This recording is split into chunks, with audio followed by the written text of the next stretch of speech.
ณ์ใหม่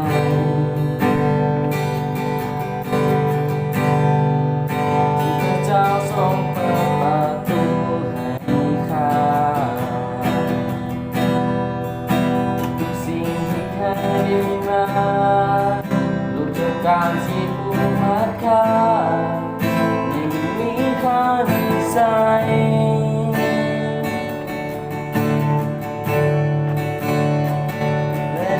การใหม่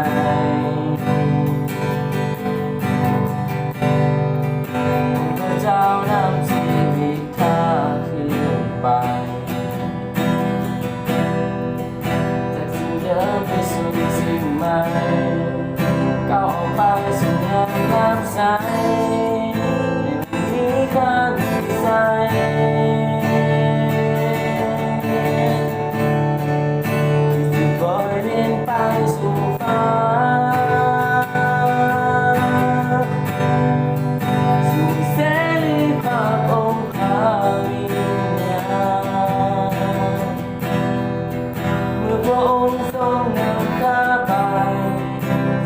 พร้อมจึงตามพาไทย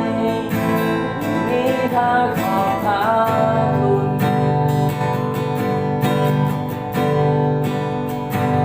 และดูการใหม่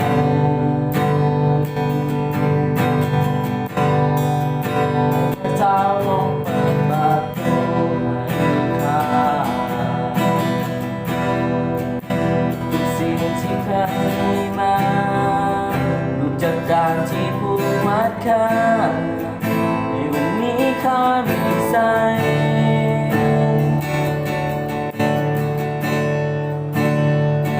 และรู้การใหม่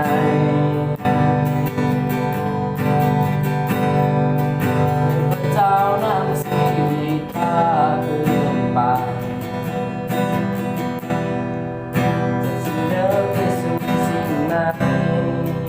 เข้าไปสู่งานรับใช้ไม่มีค่าในใจ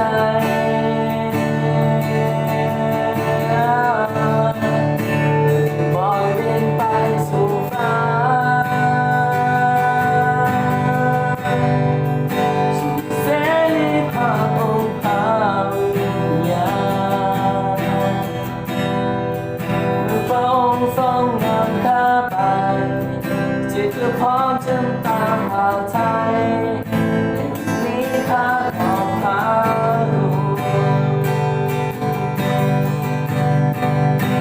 ที่โบยบินไปสู่ฟ้า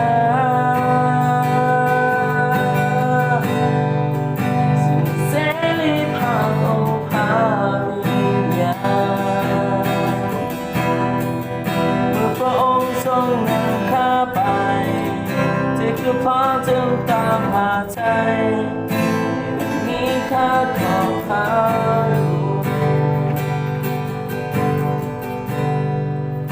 เมื่อพระองค์ทรง